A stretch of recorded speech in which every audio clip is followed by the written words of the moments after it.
Did we need another snowmobile? No. Did we get another snowmobile? Yes. Is this one mint? No, not in the slightest. Are we gonna get it back on the trail? Hopefully. Was it free? Yeah, except I had to pay 30 bucks for the pallet that it's on. It's the way it goes sometimes. The only problem with this snowmobile, why it was free, is it doesn't have any spark. You can see the last guy was trying to, screw around with the spark plugs and everything. He said he didn't get too into it really because he got it for free also. One issue I know that it has is the throttle cable's all locked up, so that's not too big of an issue. We'll just get a new one of those. Hopefully it's not too bad that we need to tear like the stator apart and everything. Okay, first easy thing I did was this connector goes to the wire harness, so this will eliminate, I disconnected it, but this will eliminate any of the kill switches or the key switch. Should be any faults out there, so it just isolates the engine so we can test if it's in the engine, in the ignition parts, or if it's somewhere else on the snowmobile. So we'll pull it over and see. No spark. That kind of sucks, means it's in here. Not going to be super easy, but we'll keep going testing. I'll probably go find a wiring diagram and see if I can get some numbers for testing resistances and stuff. Okay, so I did some testing on it, and you can see here it's a chart with all the values for different snowmobile models. This is the JAG 3000, which is what we got. The lighting coil I tested, I got it bounced around between 0.1 and 0.2, so we'll say that's good. That one wouldn't give a spark though, but we know the lights should work. Our trigger and charge coil, I tested those and I got 167.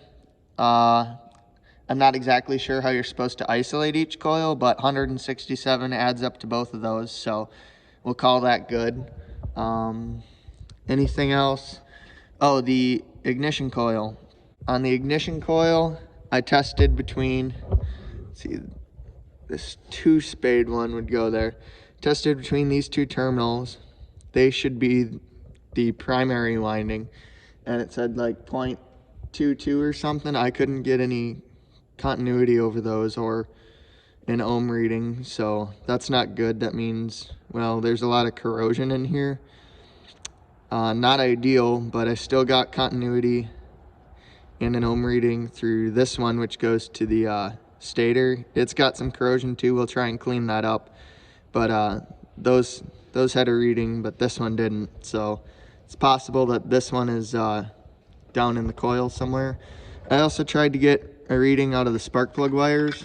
Couldn't get a reading out of there. I'm not exactly sure again where you're supposed to ground to get an ohming reading, but right now I'm leaning towards that ignition coil being bad, so hopefully that's a pretty easy fix. At least our stator isn't bad, otherwise we'd be having to tear this apart, and I might pass it on to the next guy too if that was the case.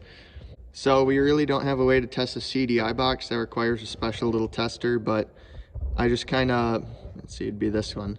I just kind of put my ohm meter on some of the, fittings here, and I got readings on them, so we're going to assume that there's no broken circuits or anything in there.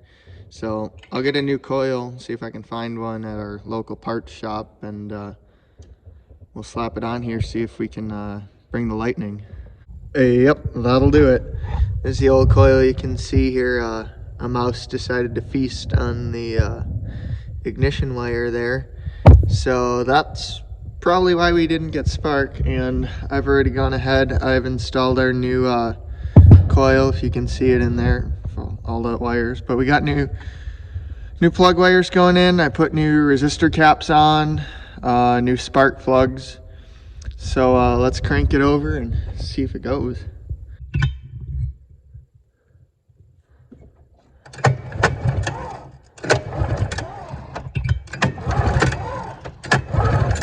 I'm seeing spark. I don't know if it's showing on video, but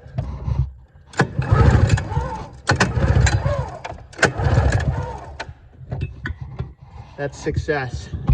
Well, so now that we got the sparkulators to fire on this, next is on to carburation, and before we do that, we need to address the throttle cable issue because it's the light ain't working here, but the throttle's stuck halfway open, and if we tried starting it like that, it'd take off into the front of the truck. All right, I got the squeezy bottle here. I put a new throttle cable on. It's not hooked up or anything, but we'll deal with that problem later. At least the throttle is, or the carb is closed. So hopefully we can get it to prime up. That would be awesome.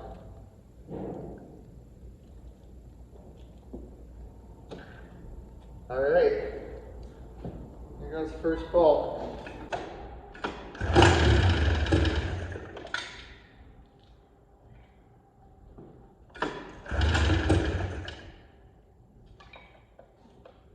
Maybe give it a little more juice.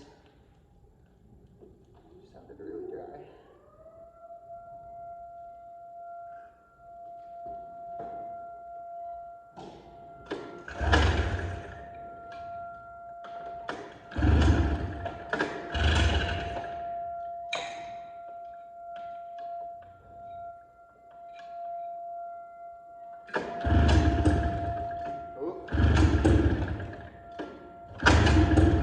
I think I flooded it a little.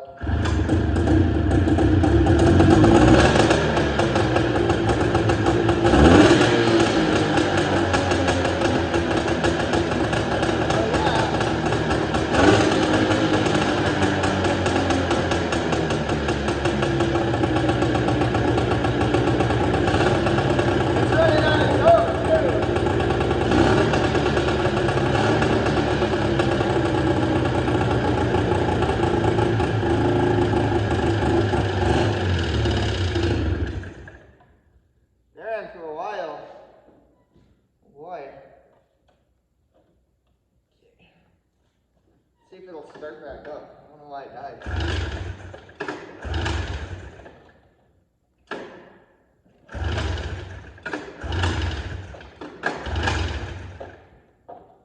It wants it.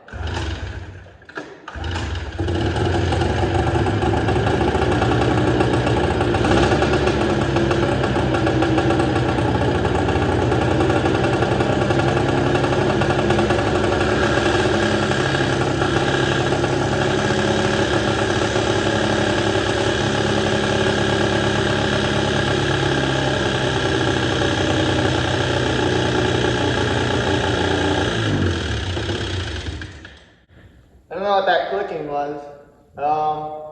Didn't sound good though.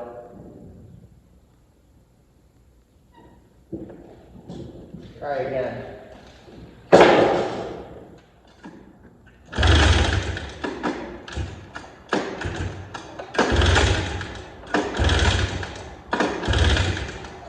Well, that's not good.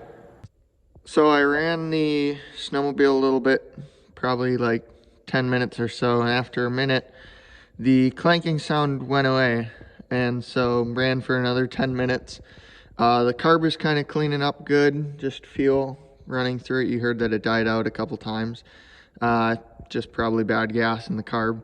But the clanking noise, I think that's coming from our dreaded hex clutch. Our clutch was a little bit stuck. So you could rev it up, it would rev as fast as it would want to go, and obviously it should have been engaging, but it wasn't. And so I ended up taking the belt off. I put it back on now, you can see. But just revved it 7 or 8 times, and wham! That primary just slammed in and scared the shit out of me. I'm still pretty bummed that I didn't get it on video because it was impressive. It works now, so that's a plus. But I shut it off and it did start doing it again, and it sounds like it's clicking from the clutch area. So not much we can do about that. I'm not going to throw another clutch on because this one works a little bit. You can see it's already shifted a little. So other than that, we really just have our throttle linkage to hook up with our throttle lever over here. Oh, one more thing was that the headlight didn't work and the tail light didn't work, but this gauge right here sure as hell turned on. So we at least know we got power coming out. So we just got to make it get up to the important parts. So I've got the throttle cable fixed here. The old throttle lever basically disintegrated in my hand, so we've infused some Yamaha parts, should make this sled a little better. And I got it all hooked up and buttoned, ready to go, so we should be ready to take it for a test drive. So one more thing that I found was that these bolts that hold the skis onto the spindles were broke off. I already fixed this one. I ended up having to drop the whole spindle out and basically get the tube cherry red and just pound it out. This side is yet to be done. You can see how it just wiggles around in there, and that's not safe, so should be the last thing we got to do, and we'll take it for a test ride. Hopefully this one is a lot easier than the other one. Key on, choke engaged, freedom cracked.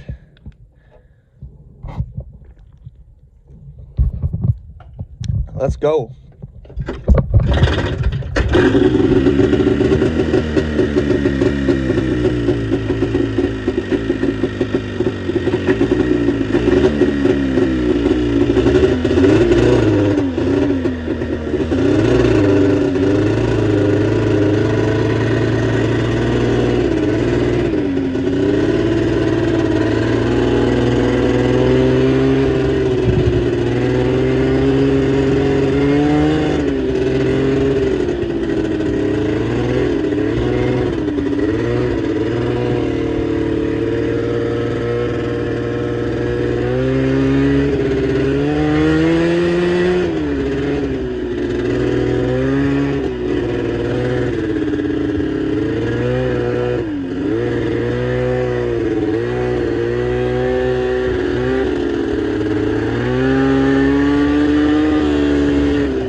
The lights even came on, I think.